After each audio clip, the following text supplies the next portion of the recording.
ओम।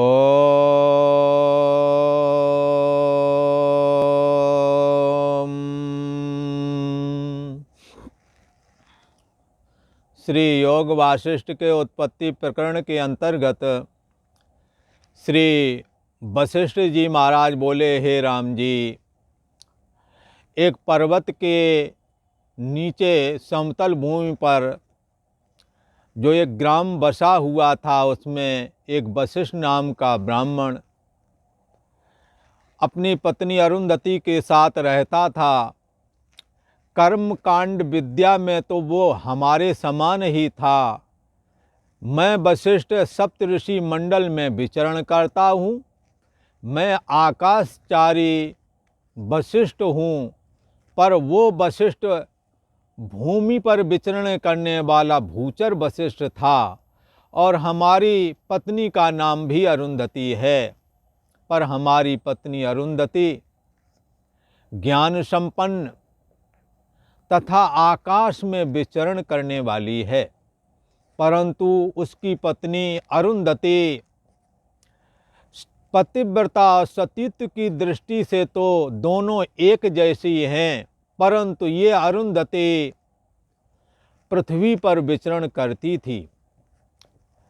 उस वशिष्ठ ब्राह्मण के साथ रहने वाली अरुंधति ने सरस्वती से ये कहा था कि जब हमारा पति मृत्यु को प्राप्त हो तो इसकी जो पुरुषिका है, इसकी जो जीवात्मा है, वो हमारे आंगन के वाले आकाश से बाहर ना जाए, अर्थात हमारे मंडप के अंदर ही रहे।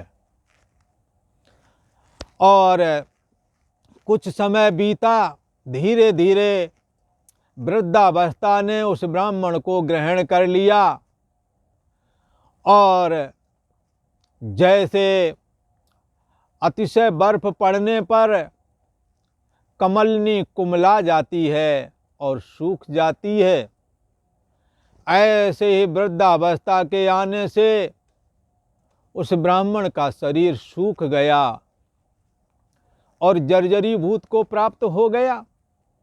और एक दिन वो काल का ग्रास बन गया और उसकी स्त्री उसके वियोग में बड़ी दुखी हुई, और उसने भी अपना शरीर त्याग करके अंतवाहक रूप धारण करके, बंधुआ अंतवाहक शरीर वो शरीर है जब ये परछन्न व्यक्ति विशेष जो जीवात्मा है, जिसके अंदर में 5 ज्ञानेंद्रियां, 5 कर्मेंद्रियां, 5 प्राण, मन, बुद्धि, ये सूक्ष्म शरीर कहलाता है। यही सभी का जीव कहलाता है। इस जीव भाव में 8 चीजें रहती हैं। मन, बुद्धि, अहंकार नहीं रहता, पर इसके संस्कार रहते हैं। शब्द, स्पर्श, रूप, रस, गंध नहीं होता, पर इसके संस्कार होते हैं। ये जीवात्मा 8 संस्कारों को लेकर के जाता है, और जब जाता है तो ये जीवात्मा पहले समष्टि में लीन होता है। जब समष्टि सूक्ष्म में लीन होता है, तब उस समय उसको अंतवाहकता रूप प्राप्त हो जाती है, अर्थात वो समस्त जगत में कहीं भी जा और आ सकता है, वो सर्वरूप हो जाता है। जैसे कोई कपड़ा हो और उस कपड़े में अनेकों चित्र बने हों, यदि वो चित्र में स्थित जो कपड़ा है वो अगर सूत रूप धारण कर ले, तो सारे कपड़े के अंदर जितने चित्र हैं, जितने भी चित्र अंकित हैं, उन सभी चित्रों को वो जान जाता है। ऐसे ही जब कोई जीवात्मा समष्टि सूक्ष्म रूपता धारण करके अंतवाहक रूप को प्राप्त कर लेता है, तो समस्त ब्रह्मांड में कहीं जा सकता है और कहीं भी आ सकता है। ये काम बहुत बड़ी योग साधना के द्वारा ही संभव है। भगवान वशिष्ठ जी महाराज कहते हैं कि जब उस ब्राह्मण का अंत हुआ और तब उस अरुंधति नाम की ब्राह्मणी ने भी अपना शरीर त्याग दिया और अपने पति से ऐसे ही जा कर के मिली जैसे नदियाँ बरसात का जल लेकर के अपने पति समुद्र से जा मिलती हैं। क्योंकि उसने उपासना की थी बहुत काल, उपासना करने के बाद उसने देवी से यही मांगा था कि ये वह हमारे भर्ता, हमारे पति का जीव बाहर ना जाए, और मृतक होने पर उसका जीव मंदिर में ही रहा। जैसे मंदिर में आकाश रहता, खाली जगह रहती है, वैसे ही जीव भी अपना आकार त्याग करके खाली खाली शून्य रूप हो जाता है। जैसे आकाश शून्य रूप है, ऐसे जीवात्मा भी शून्य रूप हो जाता है। और जैसे रुकी हुई वायु दिखती नहीं पर होती है, ऐसे जीवात्मा पूर्ण रूप होकर के रुकी हुई वायु की तरह आकाश में लीन हो जाता है। उसको कहते हैं निराधार आकाश में पुरुषिका लीन हो गई। जैसे बरसात में आए हुए मेघ और कुछ देर के बाद शांत हो जाते हैं तो निर्मल आकाश दिखता है, ऐसे ही जब वो ब्राह्मण मृत्यु को प्राप्त हुआ तो उसके मंडप के आकाश में ऐसे ही लीन हो गया जैसे शांत वायु कमरे के अंदर होती तो है पर दिखती नहीं। अगर नहीं है तो श्वास कैसे ले रहे हम और आप, वहाँ वायु विद्यमान है। ऐसे ही वो जीवात्मा निराधार आकाश में वहाँ रुक गया।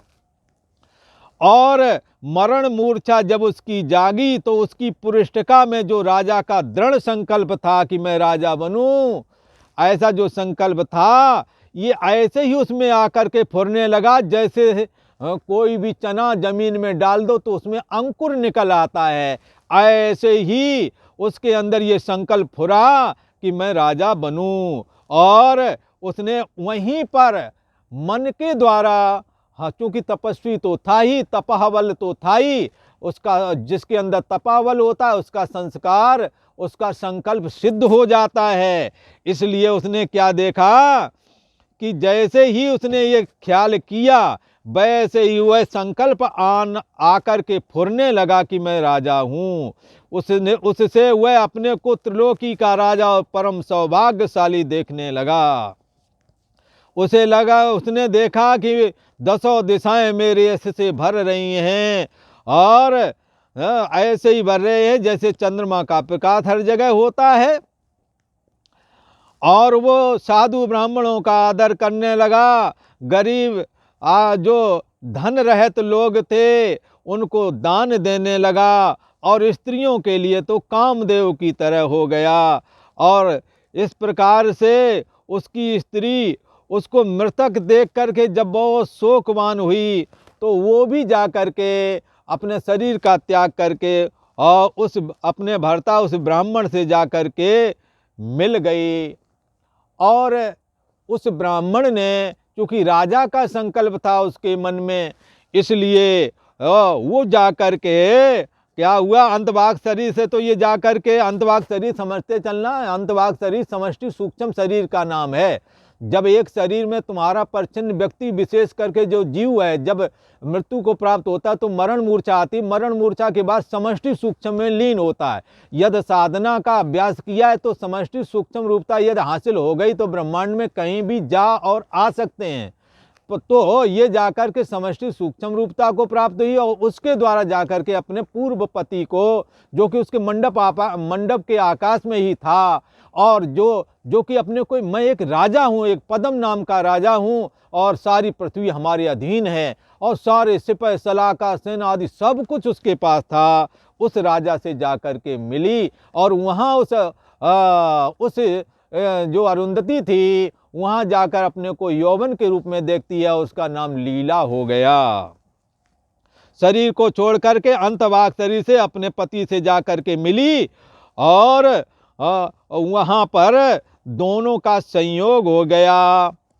और वो जो ब्राह्मण और ब्राह्मणी थे उसके पुत्र धन और जो भी था उसको उसके पुत्रों ने अपना धन संभाल लिया, और वो वहीं उसके घर में ही बने रहे, उसी घर में राजा, वो ब्राह्मण जो है अपने को राजा पद्म के रूप में देखता है।